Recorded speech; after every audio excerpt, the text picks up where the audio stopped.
Olá a todos, eu sou o professor Antônio Marcelo Jackson, da Universidade Federal de Ouro Preto, do Centro de Educação Aberta e à Distância, Departamento de Educação e Tecnologias, e nós estamos no nosso módulo interdisciplinar de formação, Geografia Histórica da Alimentação no Brasil, Introdução. É a nossa aula 4 e nós vamos tratar de algumas observações, algumas análises, conceitos de Gilberto Freire. Vou trabalhar nessa nossa videoaula com o prefácio à terceira edição do livro Açúcar, uma sociologia do doce com receitas de bolos e doces do Nordeste do Brasil. Escreve Gilberto Freire. Admitindo que a cana-de-açúcar seja nativa do sul do Pacífico, admitem-se suas migrações daí para várias regiões, para Madagascar, por exemplo, para o sudeste da Ásia, para a Índia, para a China, e há até quem suponha ter havido cana-de-açúcar na América antes da chegada dos espanhóis, pré-colombiana, portanto. Quanto à sua introdução no Brasil, o que parece certo é ter vindo para esta parte tropical do mundo da Ilha da Madeira, para onde o infante Dom Henrique mandara que ela fosse transplantada da Sicília. Da Madeira, os portugueses levaram a cana ao Cabo Verde, aos Açores e a São Tomé. E já principais produtores de açúcar no mundo de então e seus distribuidores é que os mesmos portugueses trouxeram a cana para o Brasil. Parece que sua introdução verificou-se em Pernambuco, dadas as evidências de que em 1526 já se produzia aqui açúcar que pagava imposto à alfândega de Lisboa.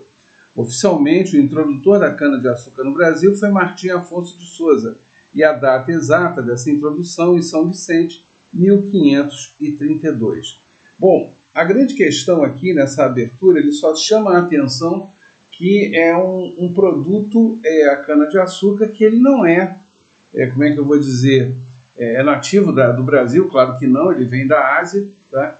Só que ele se adapta muito bem aqui, tá? Ainda que tenha feito todo esse transtorno, todo esse transporte, né, que é um transtorno, de certa maneira, tá? Que vem, como aliás, diga-se de passagem, boa parte do que se introduziu aqui no Brasil. Aliás, vale aqui uma observação, tá? Que a gente vai tratar isso mais à frente, mas eu já gostaria de citar. É curioso que, quando a gente olha nesse contato que começa com as grandes navegações, a partir do final do século XV, né? Quando os portugueses começam a circunnavegar a África, depois os espanhóis vão chegar à América e, a partir daí, o mundo possa ser pensado como algo efetivamente globalizado, né? É que a gente olha essa situação e percebe que, muito rapidamente, os produtos, tá, da América vão chegar à Europa e à África, os produtos da Ásia e da África, e em alguns casos da Europa, vão chegar na América muitas das vezes antes do início da própria colonização, da chamada conquista e colonização, tá? Quer dizer, é interessante a gente parar para pensar nisso.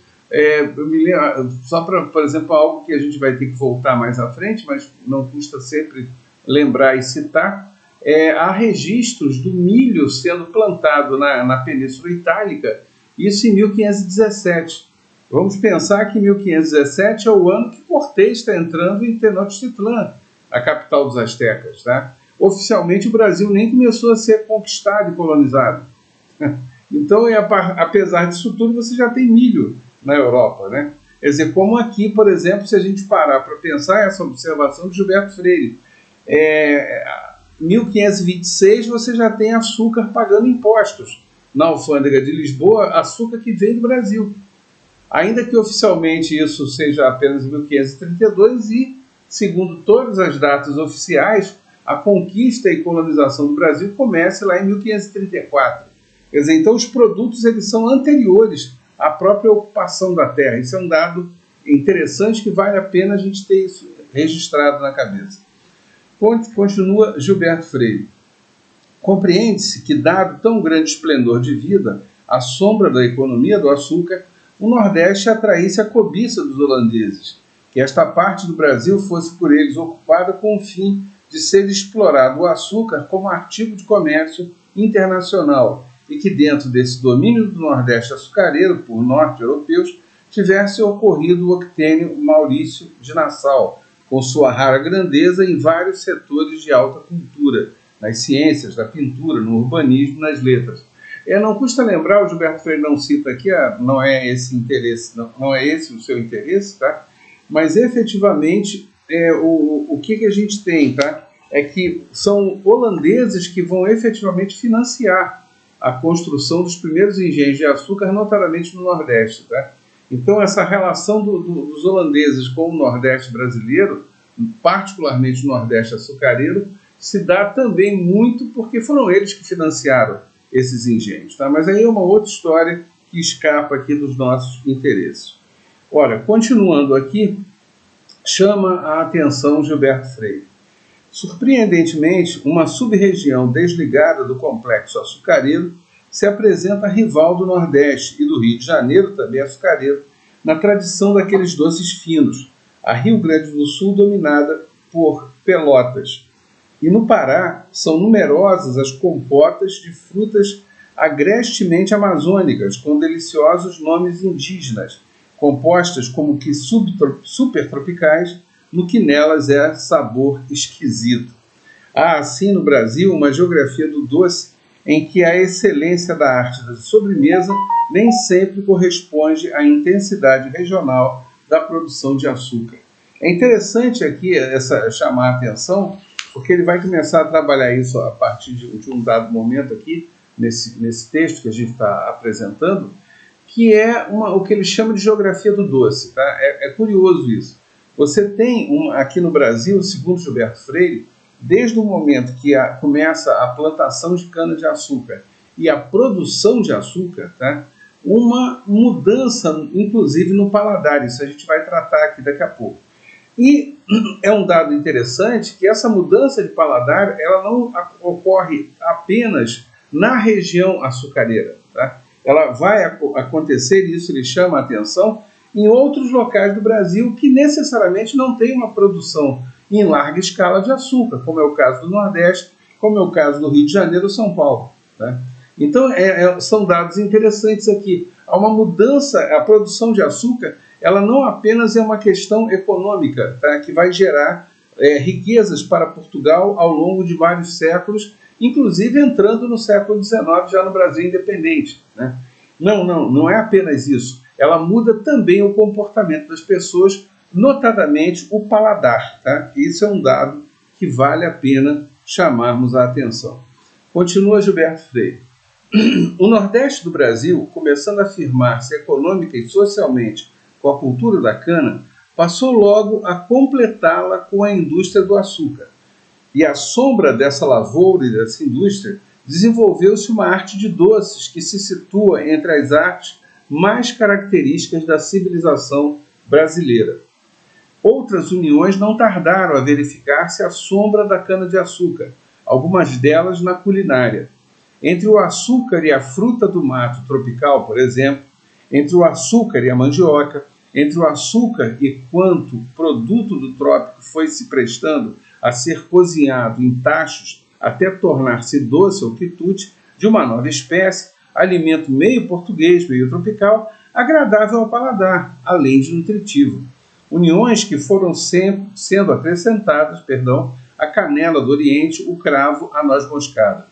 Pode-se já falar de um paladar brasileiro histórico e é possível, também tropical ou ecologicamente condicionado, e como tal, ao que parece, predisposto a estimar o doce e até o abuso do doce. Esse seu gosto de doce para os outros paladares europeus, nórdicos, boreais, mediterrâneos, greco-romanos, calvinistas clássicos, excessivamente doce.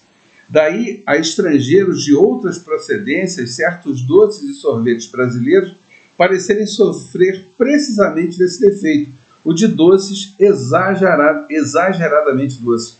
É interessante aqui duas questões que ele apresenta aqui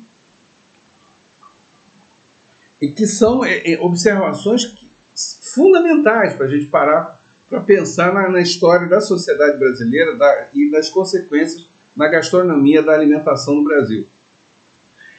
Primeiro, uma coisa é o açúcar, O segundo é a indústria açucareira. Tá? Vamos entender aqui a diferença. Quer dizer, a primeira questão é você plantar cana-de-açúcar para produzir o açúcar. Ok, isso aí era o interesse de Portugal. A outra é, a partir desse açúcar, você começa a criar uma série de subprodutos. Tá? Então, é o que ele vai chamar de indústria açucareira. E que vai, consequentemente, tá, pelo uso além da conta do açúcar, tá? Quando eu digo além da conta, é porque há na produção, com a produção brasileira, uma superabundância de açúcar como jamais houve em momento algum. Mesmo lá o açúcar cultivado na Ásia, não havia uma produção tão exacerbada como aconteceu a partir da produção do Brasil. E mais do que isso, né, vamos lembrar que também nas Antilhas a Espanha começou a produzir açúcar. Então, a quantidade de açúcar disponível no mundo passou a ser algo realmente extraordinário. Né? Então, voltando para a questão, ora, com essa quantidade exacerbada de açúcar, você começa a ter uma série de produtos, notadamente os doces. Tá? E, consequentemente, tá, o uso abusivo desse açúcar, que também é a parte, digamos assim, é natural, vamos colocar natural aí entre aspas, mas na medida em que há uma superabundância do produto. Então você pode exagerar, você pode utilizar da forma como jamais utilizou antes. Tá? Além disso, você ainda tem, a gente não pode esquecer, aquilo que justificou as grandes navegações, que são as famosas especiarias, né? Cravo, canela, pimenta do reino, noz moscada, etc, etc. Então, esses produtos, obviamente, chegam no Brasil também. E chegando no Brasil, acrescentados a esse açúcar, produz o quê? Novos doces, tá? Só que aí acontece que você cria um outro paladar aqui na sociedade brasileira. Um paladar que é, aos olhos e à boca, digamos assim, de europeus e de outros povos, como algo excessivamente doce. Tá? Verdade seja dita, por tudo que a gente ouve dos grandes chefes de cozinha no mundo, isso acaba de fato acontecendo. Né? O Brasil ele exagera tanto no açúcar quanto no sal. Né? É uma característica do nosso paladar, da nossa culinária. Tá? Mas, enfim, essa é a forma como as coisas aconteceram aqui no Brasil, né? Começaram a se desenvolver em larga escala. Ora, se efetivamente a gente tem esse tipo de coisa, tá? Você está começando a criar aquilo que o Gilberto Freire vai chamar de civilização do açúcar. Tá? E aí lá na página 31 escreve o autor pernambucano. Se é certo que desde o século XVI plantou-se e moeu-se cana e fabricou-se açúcar em São Paulo, em São Vicente e em outras partes do sul e do centro do Brasil e também no Pará, a verdade é que onde se definiu na América Portuguesa uma civilização ecologicamente do açúcar e requintadamente do doce, repita-se que foi no litoral do Nordeste, da Bahia ao Maranhão, com o Rio de Janeiro, capitania e depois província, como um quase Nordeste geograficamente desgarrado desse núcleo, mas sociologicamente mais vizinho ou mais parente dele do que de São Paulo ou Minas Gerais.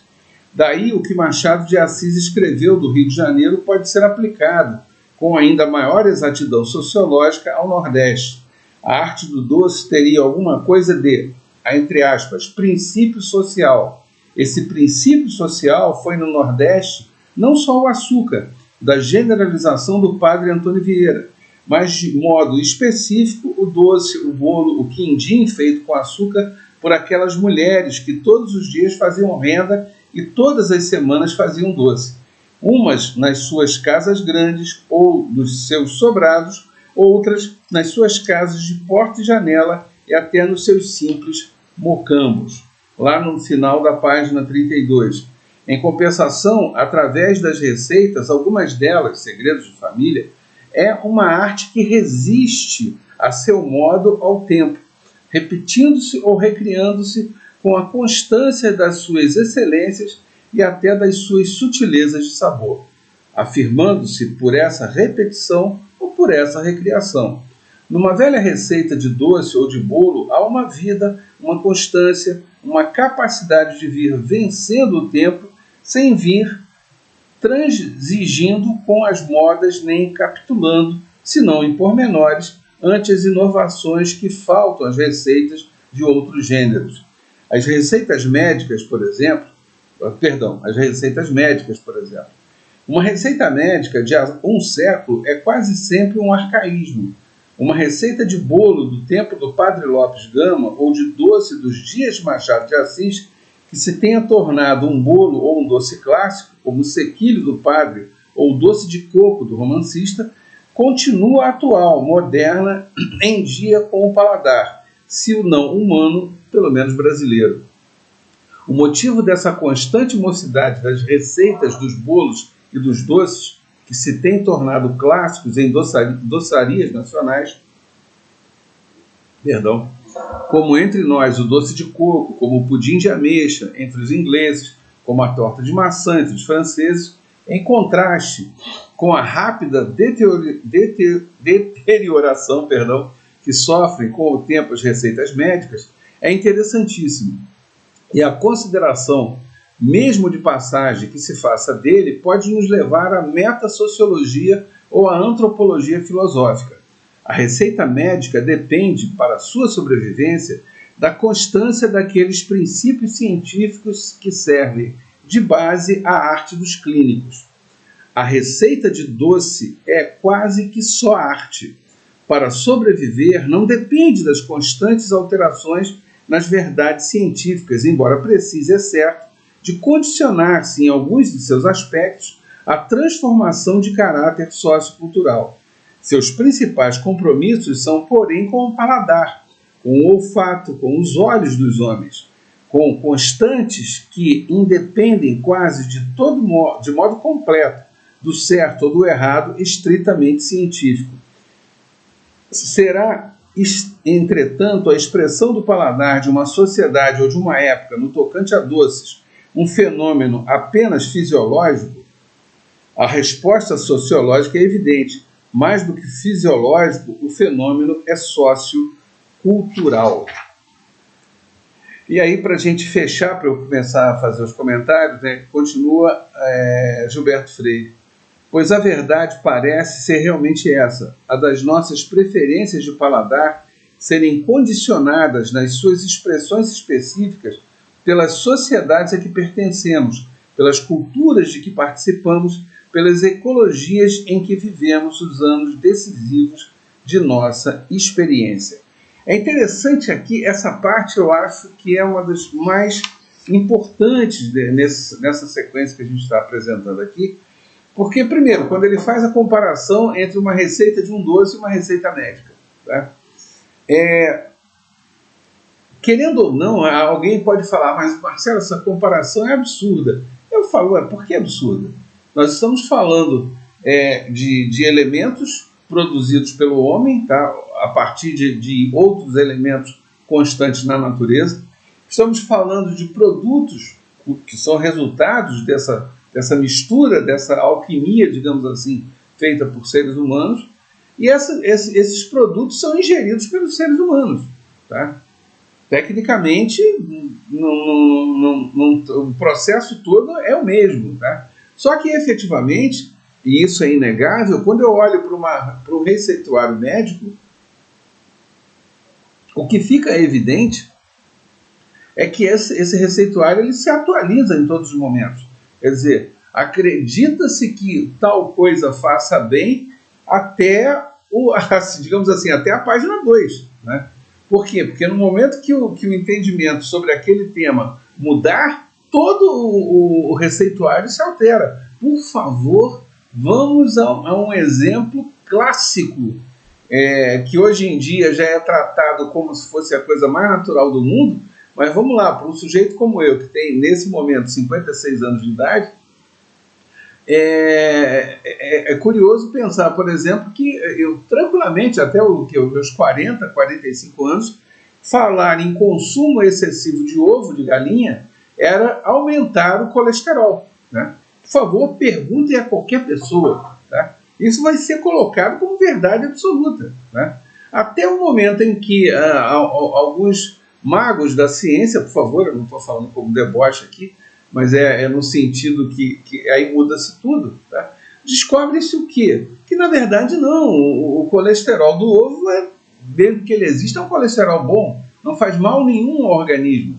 Ora, mas pera um instantinho, até há pouco tempo eu passei, digamos, desde que eu nasci até meus 40, 45 anos de idade, tendo a certeza absoluta que eu não deveria ingerir muitos ovos de galinha, um por dia, um a cada 4 dias, tá, para evitar um desequilíbrio do meu colesterol. E, no entanto, de repente, isso dá água para o vinho. Não, descobrimos que não é bem assim, entendeu? A história é outra, então dá para comer até 5, 6 ovos por dia, não há problema nenhum. Ora, por favor, tá? É um dado curiosíssimo isso, pegando esse exemplo do ovo e do colesterol, tá? Quando a gente vai para a receita culinária, né, para comida, a história é completamente outra, tá? Você pode até fazer algumas atualizações, algumas pequenas mudanças, mas efetivamente o que você busca o tempo inteiro é aquele resultado original.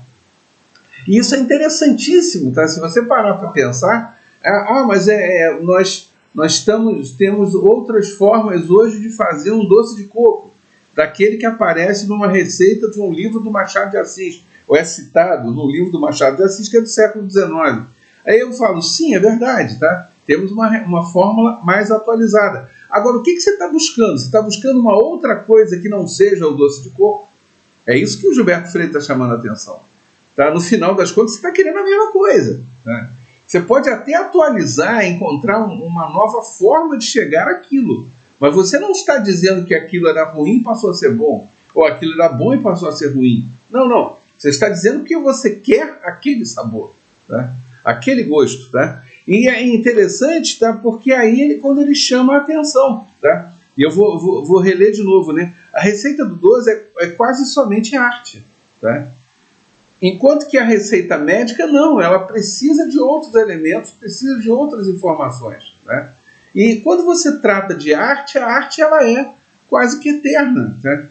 É interessantíssimo pararmos para pensar nisso. Quer dizer, então não é só como é que eu vou dizer, a ideia de você ter uma questão, como é que eu vou dizer, do alimento, novamente, né, aquilo que a gente já está tratando desde a primeira aula. O alimento ele não é só o que faz a gente sobreviver, tá? Envolve escolhas culturais, tá? E aí agora com o Gilberto Freire a gente acrescenta, essas escolhas culturais, elas estão também embebidas, tá? De uma forma de arte, tá? Essa é uma questão interessantíssima, porque envolve coisas completamente que estão nas entrelinhas, que estão nos subentendidos, tá?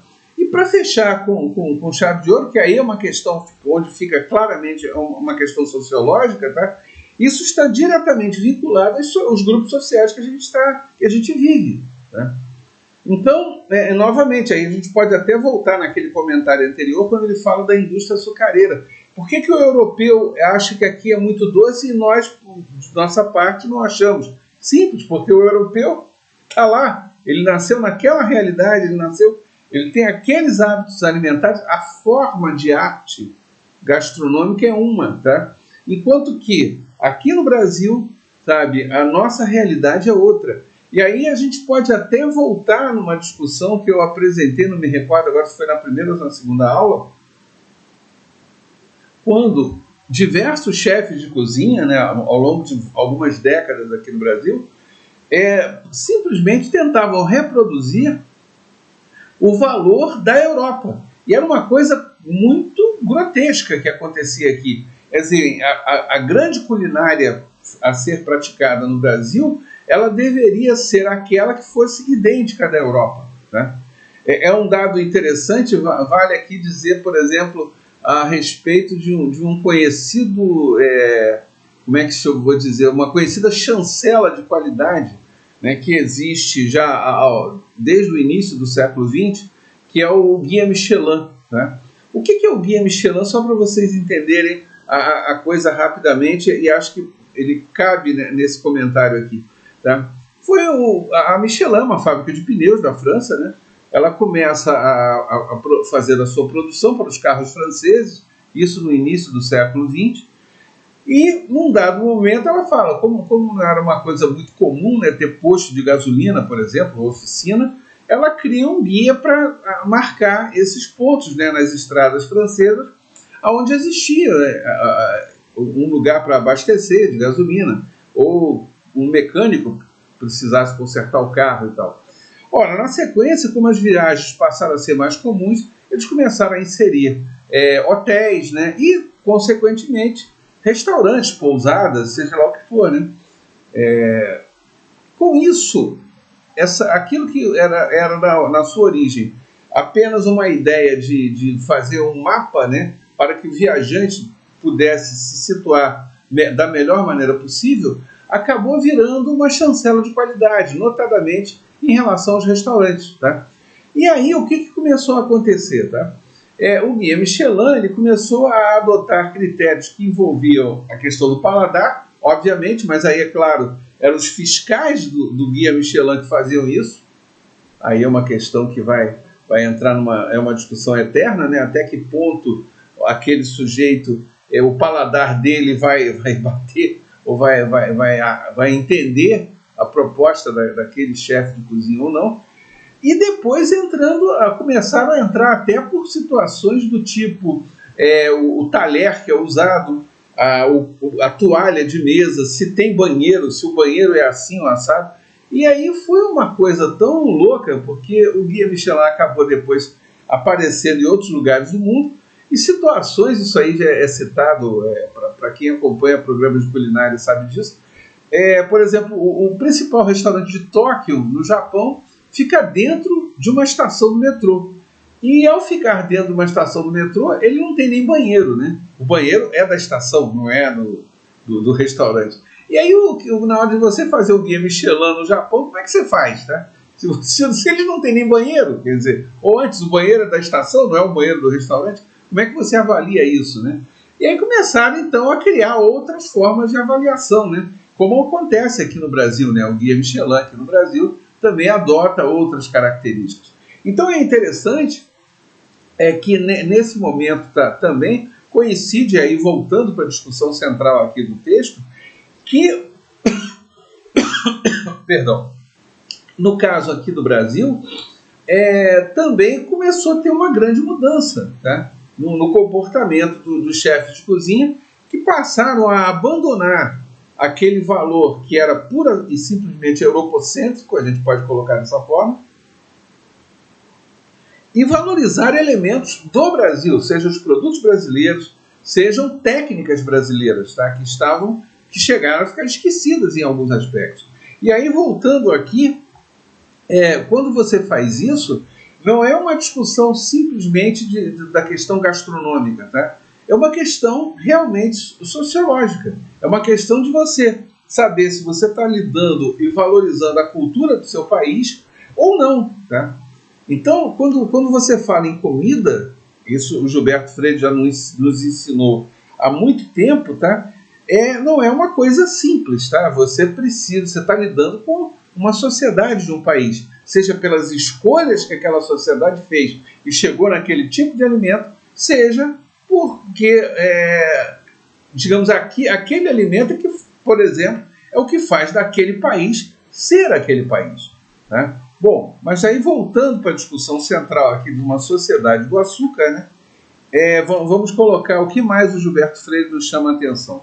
Lá na página 36 e na página 38, né, da 36 a 38, ele chama a atenção de duas questões bem interessantes. A rapadura é preciso dar-se lugar à parte no que se considera o conjunto de doces mais ligados à cana-de-açúcar e mais característico do Nordeste. Porque, em primeiro lugar, não se trata de produto da zona carnavieira por excelência da região, a dos engenhos, e sim de outra, sua parenta pobre, a das engenhocas. Em segundo lugar, não se trata de doce, principalmente lúdico, porém polivalente. Lúdico sim, mas também alimentício, fator medicinal de resistência do homem sertanejo, quando em viagem por terras áridas, às asperezas do meio e do clima, tá? que se tornou a rapadura do Nordeste do Brasil.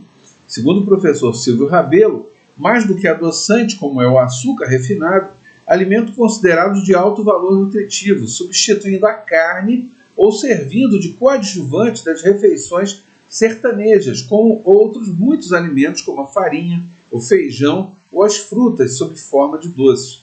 E com essa virtude, a sua capacidade de conservação, sobretudo quando bem acondicionada em folhas secas da própria cana. Repare que, por exemplo, aí já é um produto da cana, ou poderíamos já dizer, né, um produto da indústria da cana, né? Dessa coisa que não é mais o puro e simples cultivo da cana, né? Que tem a ver com essa civilização, né, do açúcar, essa indústria do açúcar. É curioso porque aí você não está falando de doce só. E é verdade, tá? A rapadura é sabido isso, tem ferro, cálcio, potássio, fósforo, magnésio. Ela sim pode substituir a carne, sim ela pode em quantidades, como qualquer outra coisa, quantidades decentes, né, administráveis, servir muito bem para a saúde das pessoas, tá? Então não é mais agora um simples produto qualquer, uma doçaria, tá? Ela já começa a adentrar por outros caminhos. Além da rapadura, temos o mel da cana, né? O melado, né? O mel de engenho, ou melado, que é o açúcar na sua primeira, como que encarnação como sobremesa, é como o chá. É preciso que de pequeno o indivíduo aprenda a saboreá-lo como ele deve ser saboreado, lentamente com colher, ou de garfo quando misturado à farinha, ou de garfo e faca quando acompanhado de macaxeira ou mandioca, de cará ou inhame, de pão ou de queijo, de nhamebu ou de fruta-pão. É outra coisa também, tá? O melado de cana, ele é livre de gorduras, ele tem vitaminas do complexo B, cálcio, cobre, magnésio. É outro subproduto que não é qualquer coisa, tá? Então, quer dizer, é importante a gente parar para pensar que, no caso desses aí, seja da rapadura ou do melado da cana, você tem outros produtos que também acabam entrando, não apenas como arte, como chamou a atenção Gilberto Freire, mas entram para a alimentação do sertanejo nordestino e de uma forma que dá subsistência a ele, tá? Quer dizer, as pessoas podem... É um dado interessante, quando você olha o caso da rapadura, o do melado, tá? Muitas das vezes eu vi isso ao longo da minha vida, essas coisas serem tratadas como coisas menores, né? Isso aí, coitado, né? Não tem mais nada e tal, o cara está ingerindo isso. Na verdade, isso aí é muito superior a inúmeros alimentos que a gente conhece, tá? Quer dizer, então não é uma coisa, a gente não pode pensar de uma maneira banalizada, até porque, ou simplesmente porque, faz parte da cultura popular, né? Só que além dessa questão, né, existem outras que são, como que, vou dizer, desdobramentos, né, desse processo. O primeiro na medida em que você tem a expansão da questão açucareira, da indústria açucareira, na medida que tem a expansão e a exacerbação do açúcar, né, refinado no mercado mundial, é lógico que você começou a ter uma série de outras mudanças no comportamento, não só do Brasil, mas do mundo em geral, né? E acabou também a ideia de um açúcar que passou a ser largamente utilizado na indústria, em vários aspectos. Mas aí já não mais naquela indústria açucareira, digamos assim, basal, né? Mais ligada, não diria lúdica, mas ligada à produção do açúcar mesmo, na sua essência, etc.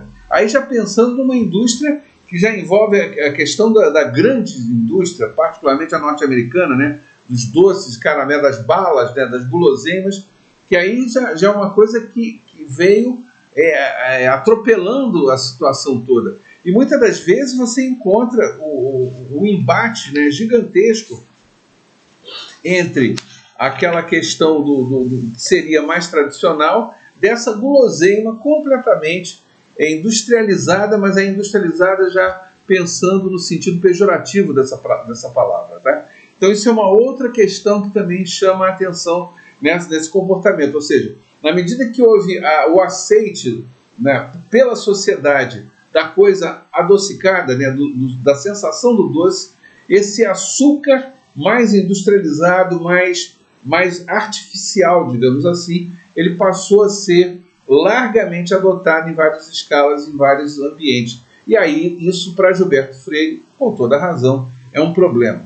Por fim, ainda há uma última questão que aparece e que Gilberto Freire chama a atenção, que é os próprios utensílios, né, utilizados. É interessante a gente parar para pensar que quando você fala na produção de certas coisas, né, o uso da colher de pau parece que é fundamental, né? Ela não pode ser substituída por uma colher de metal. Isso é quase um pecado, é quase um crime, você fazer certas coisas.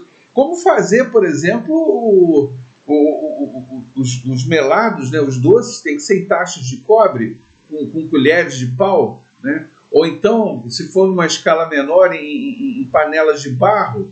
Quer dizer, então, são coisas assim que vão colocando todo um conjunto de comportamentos e escolhas feitas pela sociedade que acabam como que produzindo também um outro tipo de comportamento, um outro tipo de produção material, tá, dessa sociedade. Tá? Quer dizer, então não é quando você fala, portanto, do açúcar, ele é o açúcar, ele tem uma indústria açucareira, ele produz uma mudança no paladar, ele é uma forma de arte, ele também produz coisas que são, em termos alimentares, fundamentais, como o caso da rapadura e do melado, mas ele também gera a produção de outros utensílios, que seriam utensílios domésticos, até em última instância, mas que também exigem um outro tipo de indústria ali que sustenta isso. Tá? Então é uma mudança toda ela formando um grande sistema, tá?